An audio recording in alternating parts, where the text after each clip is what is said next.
បាញ់ជីឈ្មោះនាឆ្នាំ83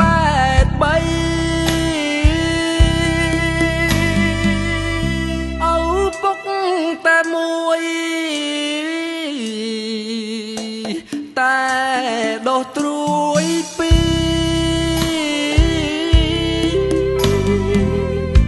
កើតជានារីបងប្អូននឹងគ្នា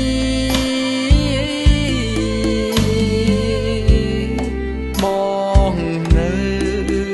អាមេរិកឃើញប្អូនវេទនី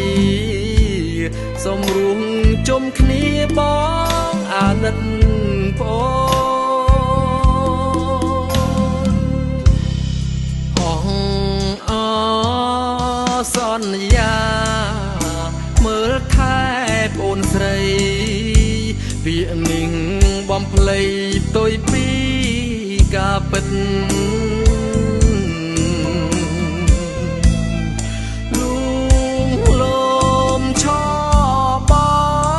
ងកាត់ឈ្មោះផ្ទេសិតល្បិចកលអូក្រិនស្ទើគិតមិនយល់កម្មសិទ្ធិដល់ដៃវាងស្នាក៏បដោបងគ្មានអាសូរដេញប្អូនទៅឆ្ងាយទឹកភ្នែកម៉ែហូទ្រូងស្ទើបែកធ្លាយបងចិត្តបងកាយព្រមបញ្ញាក្អែក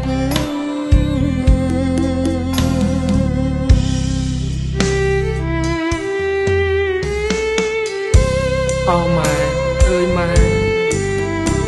ព្រោះតែភាពស្មោះត្រង់របស់ម៉ែនេះហើយទើបបានជាពាក្យនេះ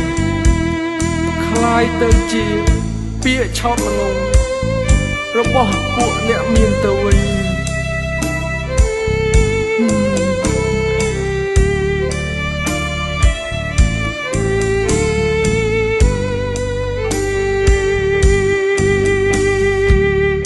ខ្ញុំច្រៀងរឿងពិតមិនប្រឌិតឡើ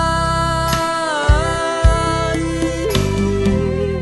បងប្អូនខ្មែរអើយជួយរកត្រូវខុស